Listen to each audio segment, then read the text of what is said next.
TV news, खबरें राज्य की हो या देश की, सभी खबरों से रूबरू कराना आपको हमारा मकसद है। चलिए इसी के साथ आगे बढ़ते हैं और देखते हैं आज की इस बड़ी खबर में क्या कुछ है खास। पानसेमल के ग्राम निसरपुर कर ग्रामीणों ने सचिव के भ्रष्टाचार के खिलाफ हुए लामबंद, दिया जनपद सीईओ और एसडीएम को ज्ञापन। 1 वर्ष से चल रहे भ्रष्टाचार प्रकरण में सचिव को निलंबित करने की मांग।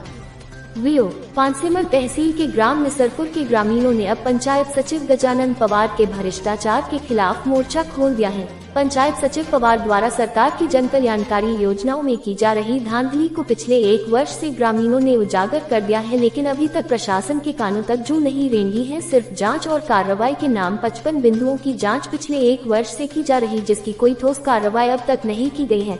ग्रामीणों ने इससे त्रस्त होकर मंगलवार को कलेक्टर कार्यालय बड़वानी में शिकायती आवेदन दिया है और आज जनपद सीईओ व एसडीएम पानसेमल को भी ज्ञापन देकर सचिव गजानन पवार को हटाकर कार्रवाई की मांग की है। आपको बता दें कि यह भ्रष्टाचार लगभग 1 करोड़ रुपए का है और इसमें निष्पक्ष और सही जांच की गई तो सचिव और तत्कालीन सरपंच पर गाज गिरेगी। बाइक 1 हुकुमचंद हीरा राठौड़, ग्रामीण निसरपुर पंचायत। बाइक 2 महेश पाटीदार, सीईओ जनपद पानसेमल। Bike 3 Ramesh Sisodia, SDM Pansemal. क्या समस्या लेकर आए थे? ये पंचायत की निसरपुर पंचायत गजानन सचिव की समस्या है जी, गजानन पिता हरि पवार की। हाँ 1 साल से हमारे पंचायत में भ्रष्टाचार कर रहा है और शिकायत कर रहा है। अभी तक उस पर कोई अमल नहीं हुआ और जांच चल रही है, तो इसका निराकरण कब होगा? कहाँ शिकायत की है? हमने जिला पंचायत में भी की थी, हाँ। कलेक्टर साहब के पास बड़वानी भी की थी, हाँ। और पानसेमल तहसील ब्लॉक में भी की और अभी एसडीएम साहब को भी दी है। दादा क्या नाम आपका? मेरा नाम है हुकुमचंद हीरा राठौर, निसरपुर से हूँ। आपने क्या ज्ञापन दिया सीओ साहब को यही विज्ञापन दिया हमने, पूर्व में भी दिया था, उसके पे भी भ्रष्टाचार का दिया था, उस पे भी जांच अभी तक चल रही है, ऐसा बोलते सीओ साहब। और अभी भी वर्तमान में भी चल रहा है भ्रष्टाचार, उस पे भी कहीं सुनवाई नहीं हो रही। कई बार हम यहाँ आ गए और सीओ साहब पल्ला झाड़ते डायरेक्ट, भाई मेरे हाथ में नहीं है, तो सीओ साहब के हाथ में क्या है? यहाँ बैठ के सिर पर तनख्वाह लेना। ये भ्रष्टाचार का आरोप तो लगभग 1 साल से लगा रहे हैं। हाँ 1 साल से चालू है और आज तक उस पे कहीं निराकरण नहीं हुआ, और ऊपर से वही व्यक्ति भ्रष्टाचार कर रहा है, उसको आज तक हमारी पंचायत से हटाया नहीं गया। तो इसमें मेरे को लगता है कि कहीं सीओ साहब की भी मिली भगत है और सीओ साहब भी सुनवाई नहीं करते।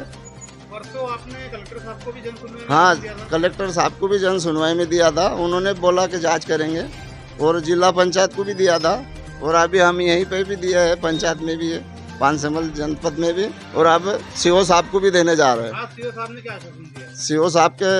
सीओ साहब बोलते हैं मेरे हाथ में कुछ नहीं है, बोले मैं नहीं उसको हटा सकता बोले, और आश्वासन दिया है कि मैंने इसके निर्माण कार्यों पे जांच की रोक की बात की उन्होंने, कहीं नहीं की।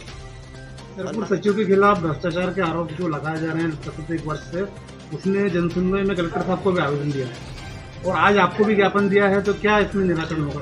जांच के लिए दल बनाया था, उन्होंने जांच की है, अंतरिम जांच हुई थी, कुछ बिंदु रह गए थे, वो जांच जितनी की गई थी वो जिला पंचायत भेजी गई है, और आज अभी 1/7/2022 के बाद के कार्यों की फिर जांच के लिए आए हैं, तो उसकी भी जांच की जा रही है और वो भी जांच करके भेज दी जाएगी। सर वर्तमान में जो निर्माण कार्य चल रहे हैं उन पर रोक लगाने के निर्देश दे दिए हैं कि अब जब तक जांच पूरी नहीं हो काम रोके जाए। आज निसरपुर पंचायत के लोगों ने आपको ज्ञापन दिया है, क्या इस संबंध में? ग्राम पंचायत निसरपुर के ग्रामीण जन के द्वारा भी ज्ञापन दिए गए हैं। उनके द्वारा बताया गया है कि सचिव एवं सहायक सचिव के द्वारा भ्रष्टाचार किया गया है और पिछले 1 वर्ष से भी उन्होंने पहले आवेदन दिया था। मैं उस संबंध में सीओ से चर्चा करता हूँ, उसके बाद में आगे कार्रवाई करता हूँ।